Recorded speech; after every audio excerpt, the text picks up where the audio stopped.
داليتي ሳልሳይ ዙር ሰብዓ ካሬ ሰላማዊ ሰልፊ አካይዶም ኣብ ሱዳን መዕቆቢ ስደተኛታት ሰነድባ ባርዕ ሓዊ ካን ዘጋጠመ ተሓቢሩ ሎምን ጉሆ ኣብ ከተማ መቐለ ክፍለ ከተማ ሓወልቲ ኣብ ዝነበረ ጉባኤ ቤት ምኽሪ ውፁ ተባሂልና ክብል ቲቢኤስ ቴሌቪዥን ኣፍሊጡ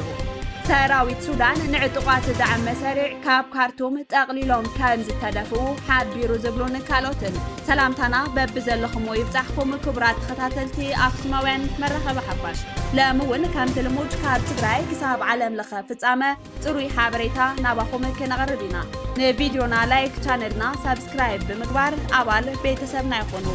ኣክሱማውያን መራኸቢ ሓፋሽ ንቕሓት ነቐድም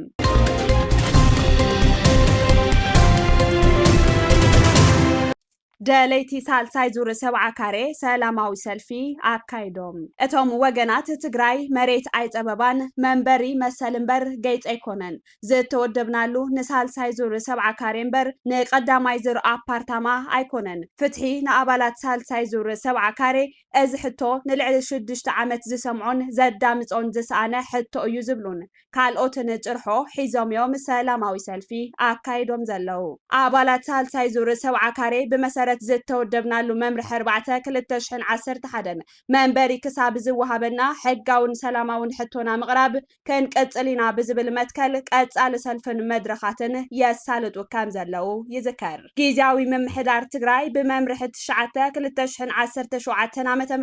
በኣፓርታማ ሕቶ መንበሪ ዜጋታት ከም ዝምልስ ምግላጽ እውን ይፍለጥ እዩ እንተኾነ ኣመራርሓን ኣባላትን ሳልሳይ ዙር ሰብዓ ካሬ ነዚ መምርሒ ብምንጻግ ብዝተወደብናሉ መምርሒ 4/2011 ኢና ተወዲብና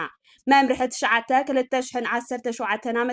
ንድሕሪት ተመሊሱ ኣብ ልዕሌና ተፈጻሚ ዝኾነሉ ሕጋዊ ኣግባብ የለን ብምባል ብተኸታታሊ ይቃወምዎ ኣለው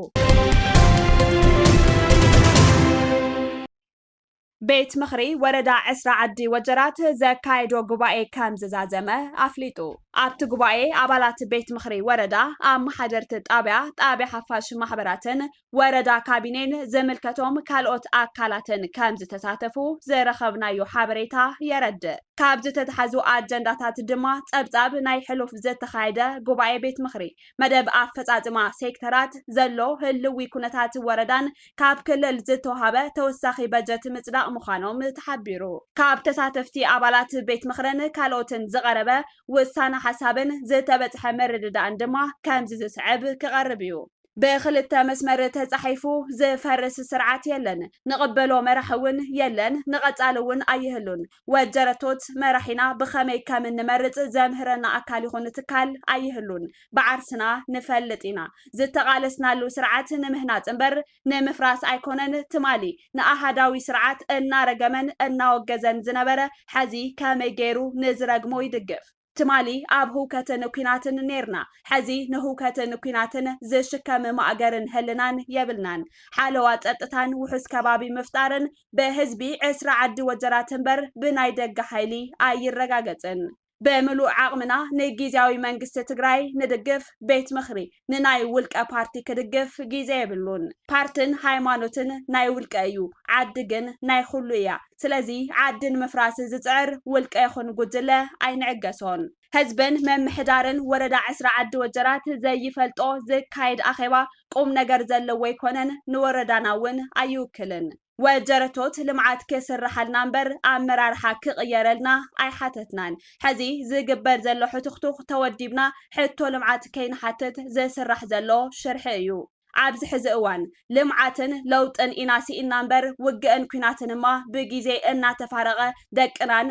ደቅናን እናበልዐ መፂኡ እዩ ስለዚ ነዚ እኩይ ተግባር ዝቕበል ስነ ልቦና የብልናን ስለዚ ዝተወሃቡ ናይ ወረዳና መግለጽታት ብምሉእ ድምፂ ንድግፍ ብገንዘብ ዝድለልን ዝህነጽን ስርዓት የለን ኩሉ ትሕቲ ህዝቢ እዩ ህዝቢ ሓያል እዩ ኩሉ ድማ ብህዝቢ ይህነጽ በጀት ቤት ክህነት ንዝተጸገመ ህዝቢ ይውዓልን ይዓንግልን እምበር ኣብ ፖለቲካዊ ምንቅስቓስ ኣትዩ ህዝቢ ናብ ሕቱኽቱኽ ንኽፈጥር ኣይንፈቅድን ኣብ መወዳእታ ዝተበጽሐ መደምደምታ ውሳነ ቤት ምኽሪ ወረዳ 20 ዓዲ ወጀራት በኣመራርሓ ወረዳና ብዕለት 4 ወርሒ 8 2017 ክሳብ 22 ወርሒ 8 2017 ከምኡውን ዕለት 4 ወርሒ 9 2017 ዓ.ም ዝተውሃቡ መግለጽታት ብምሉእ ድምፂ ንድግፍ ኢሉ ኣብ ዘውፅኦ ሓበሬታ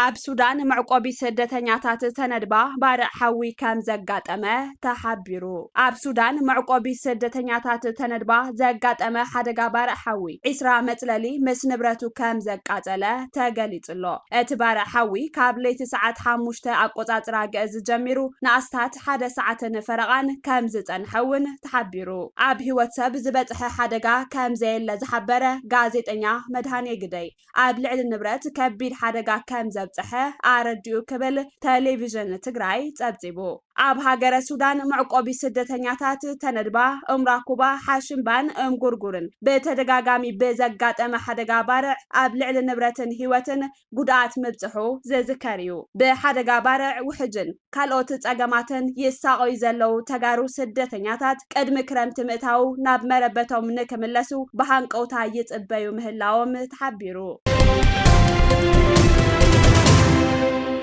ሎሚ ንግሆ ኣብ ከተማ መቐለ ክፍለ ከተማ ሓወልቲ ኣብ ዝነበረ ጉባኤ ቤት ምኽሪ ውፁእ ተባሂልና ክብል ቲቢኤስ ቴሌቪዥን ኣፍሊጡ ቲቢኤስ ሒዝዎ ኣብ ዝወፀ ሓበሬታ ከም ዘረድኦ ኣካል እቲ ዘይስልጡን ናይ ትግራይ ናይ ሚድያ ባህልና ሎሚ ንግሆ ኣብ ከተማ መቐለ ክፍለ ከተማ ሓወልቲ ኣብ ዝነበረ ጉባኤ ቤት ምኽሪ ብስሩዕ ዝተዓደመ ትካልና ካብ ኣዳራሽ ተባሪሩ ክብል ሓቢሩሎ ጻውዒት ከይዲ ስራሕ ሓበሬታ ንርከብን እቲ ክፍለ ከተማ ኣኽቢሩን ተቐቢሉን ዘለዎ ናይ ንዋትን ሓይሊ ሰብን ውስንነት ተጻዊሩ ናብቲ ዝተጠቐሰ ቦታ ጉጅለ ዘውፈረ ቲቢኤስ ከምዚ ዝበለ ክልከላን ኣብ ኣገደስቲ መድረኻት ብዘይ ምጽዋዕ ዘግለጹ ሰላሕታዊ መጥቃዕትታት እናበጽሖ ከም ዝመጸ ጠቒሱ እዚ ኣብ ዘበነ ስልጣን ኣይተ ጌታቸው ረዳውን ብተደጋጋሚ ዝተረኣየ ኣካል እቲ ኣብ ትግራይ ዝማዕበለ ድኹም ባህሊ ፕረስ እዩ ኢልና ንኣምን ናብዚ ናይ ሎሚ መደብ ንዝወፈረ ጉጅለ ዝመርሕ ኣባል ትካልና ቲቢኤስ ውፁእ ተባሂልና ክብል ሪፖርት ምግባሩ ስዒቡ ምኽንያቱ ንምፍላጥ ምስቲ ደብዳቤ ዝጽሓፈልና ከይዲ ስራሕ ዝገበርናዮ ምይይጥ ንሚድያ ዝበቅዕ ኮይኑ ስለ ዘይረኸብናዮ ገዲፍናዮ ኣለና ሓላፊት ቤት ጽሕፈት ቤት ምኽሪ ክፍለ ከተማ ሓወልቲ ቲቢኤስ ውፁእ ምባለን ዝተረጋገጸ ኮይኑ ውሳነን ዓለም ለኻዊ ሰብኣዊ መሰል ኣብ አንቀጽ 19 ዝደንገጎ ዝኾነ ሰብ ሓበሬታ ናይ ምድላይ ምቕባልን ምዝርጋሕን መሰል ዝዳፋእ ኮይኑ ረኺብናዮ ኣለና ሚድያታት ሓበሬታ ናይ ምርካብ መሰለን ዘኽብራ ፈለማን ቅድሚ ኩሉን ባዕለን ብምዃነን ከምዚ ዝበለ ካብ ዝሓመቐ ባህሊ ፕረስ ዝብገስ ድኽመት ንምምሕያሽ ምስ ዝምልከቶም ኣሰጎምቲ ናጻ ሓሳብ ዝኾኑ ኣካላት ብምዃን ክንሰርሕ ምዃንና ንሕብር ክብል ቲቢኤስ ኣብ ዘውፅኦ ሓበሬታ يرد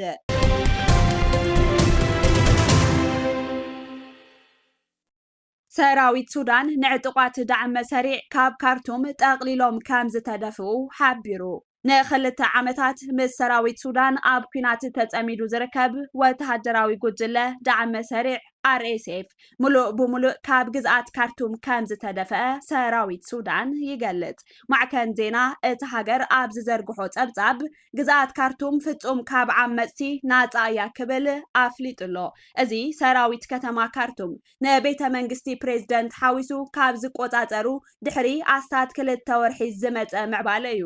በስሉስ ኣብ መንጎቶም ተዋጋእቲ ጉጅለታት ኣብ ከተማ ኦምዶርማን ውግእ ተላዒሉ ምንባሩ ይዝከር እቲ ሰራዊት ሶኒ ኣብ ኦምዶርማን ሰፊሕ መጥቃዕቲ ከም ዝጀመረ ገሊጹ ክብል ማዕከል ዜና AFP ሓቢሩሎ ጉጅለ ዳዕመ ሰሪዕ ብዛዕባ ዝዳሕረዋይ ክስ ሰራዊት ዛጊድ ርእይቶ ኣይሃበን ካርቱም ሕምብርቲ መንግስቲ ሱዳን ዝነበረት ኮይና ተፋልምቲ ሓይልታት ነቲ ከባቢ ምስ ተቆጻጸሩ ወተሃደራዊ መራሕቲ እቲ ሃገር ንምብራቕ ናብ ፖርት ሱዳን ክግዕዙ ተገዲዶም ክሳብ ቀረባ እዋን ፖርት ሱዳን ብተዛማዲ ውሕስ ኮይና ትረአ ነይራ ይኹን እምበር ኣብ መጀመርታ ናይ ዝወርሒ መጥቃዕቲ ሰብ ኣልቦ ነፈርቲ ምስ ተፈጸመ ካልእ ማእከል ውግእ ኮይና ሰራዊት እቲ መጥቃዕቲ ድሮን በቶም ዕጡቃት ከም ዝፍጸም ይኸስስ እቲ መጥቃዕቲ ንወሰንቲ ትሕተ ቅርጽ ዝሃረመ ኮይኑ ሕጽረት ማይን ምቁራት ኣገልግሎት ኤሌክትሪክን ኣስዒቡ እዩ። እቲ ኩናት ዲፕሎማስያዊ ጽልዋታት እውን ኣጋጢምዎ ኣሎ። ድሕርቲ ሱዳን ሕቡራት ኢሚራት ዓረብ ንሓይልታት ዳዕመ ሰሪዕ ትድግፈላ ኢላ ምኽሳሳ ዝምድና ክልቲአን ሃገራት ሓርፊፉ ይርከብ። እቶም ክስታት ትማልሰሉስ እውን ቀጺሎም ሱዳን ኣብ መጀመርታ ናይ ዝወርሒ ኣብ ልዕሊ ፖርቱ ሱዳን ንዝተፈጸመ መጥቃዕቲ ኢማራት ዓረብ ተሓታቲት ምዃና ብምግላጽ ጠቕላላ ዲፕሎማስያዊ ርክባት ክቋረጽ ወሲና። ኢማራት ዓረብ ነቲ ክስታት መሰረት ዘይብሉ ክትብል ብትሪ ነጺጋቶላ። ኩናት ሕድሕድ ካብ ዝለዓለ ጀሚሩ ብኣሽሓት ዝቁጸሩ ሰባት ክሞቱን ከለው ብሚልዮናት ዝቁጸሩ ድማ ካብ መንበሪኦም ተመዛቢሎም። እዚ ድማ ኣብ ዓለም እቲ ዝኸፍአ ሰብኣዊ ቅልውላው ፈጢሩ ይርከብ። ሰራዊት ሱዳንን እቶም ዕጡቋትን ዘይቅበልዎም ክስታት ገበናት ኩናት እውን ይቐርቡ እዮም።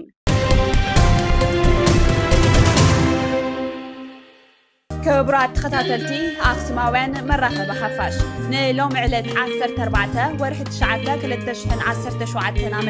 ዝሓዝናዮም ምድላዋት ዜና ኣክሱማውያን እዞም ክትከታተልዎም ዝጸናሕኩም ይመስሉ ነይሮም። መዝተረፉ ምድላዋት ኣክሱማውያን ቴሌቪዥን ሰናይ ጻንሒት